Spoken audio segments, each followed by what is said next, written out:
Upaya pencegahan dan penanganan kasus pelanggaran hak dan pengingkaran kewajiban warga negara. Di bagian terakhir ini kita akan membahas bagaimana sih upaya pencegahan dan penanganan kasus pelanggaran hak dan pengingkaran kewajiban.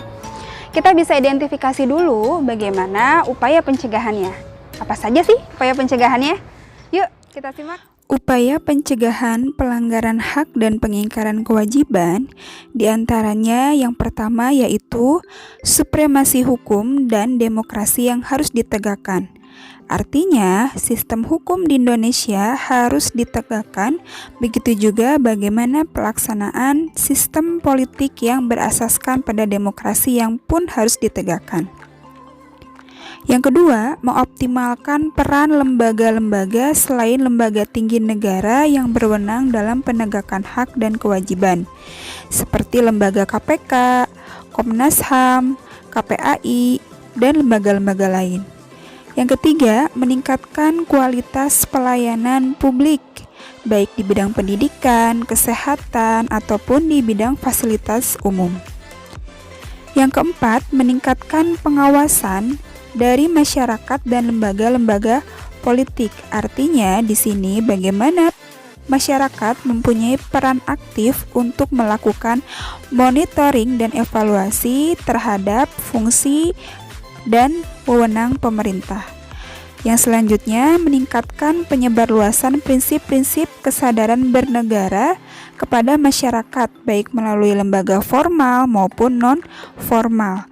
Artinya di sini pemerintah melalui lembaga-lembaga formal maupun non-formal menyebarluaskan prinsip kesadaran bernegara yang dilandasi oleh asas gotong royong dan kekeluargaan serta sistem pemerintahan yang berlandaskan demokrasi Pancasila agar pelaksanaan dari hak dan kewajiban bisa terlaksana dengan baik.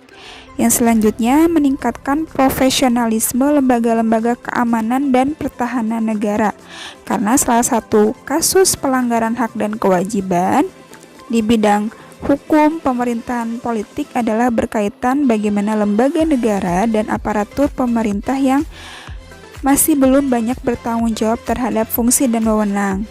Sehingga upayanya adalah meningkatkan profesionalisme dari lembaga keamanan dan pertahanan negara. Dan yang terakhir, meningkatkan kerjasama yang harmonis antar kelompok masyarakat.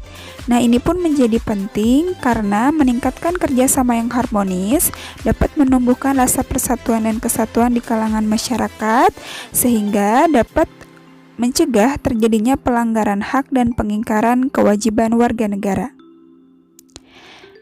Nah, itu adalah beberapa upaya pencegahan pelanggaran hak dan pengingkaran kewajiban yang mampu dilakukan agar kasus pelanggaran hak dan pengingkaran kewajiban tidak terjadi.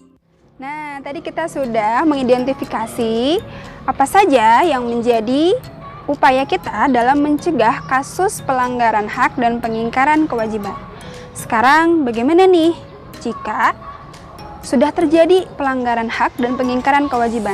Tentu perlu adanya bentuk penanganan. Bentuk penanganan kasus pelanggaran hak dan pengingkaran kewajiban kita bisa identifikasi diantaranya dengan ini. Bisa juga dengan ini. Dan juga dengan ini. Nah, itulah 3 bentuk upaya penanganan kasus pelanggaran hak dan pengingkaran kewajiban warga negara. Nah, sampai sini semoga apa yang sudah Bunda jelaskan bisa terpahami dengan baik ya.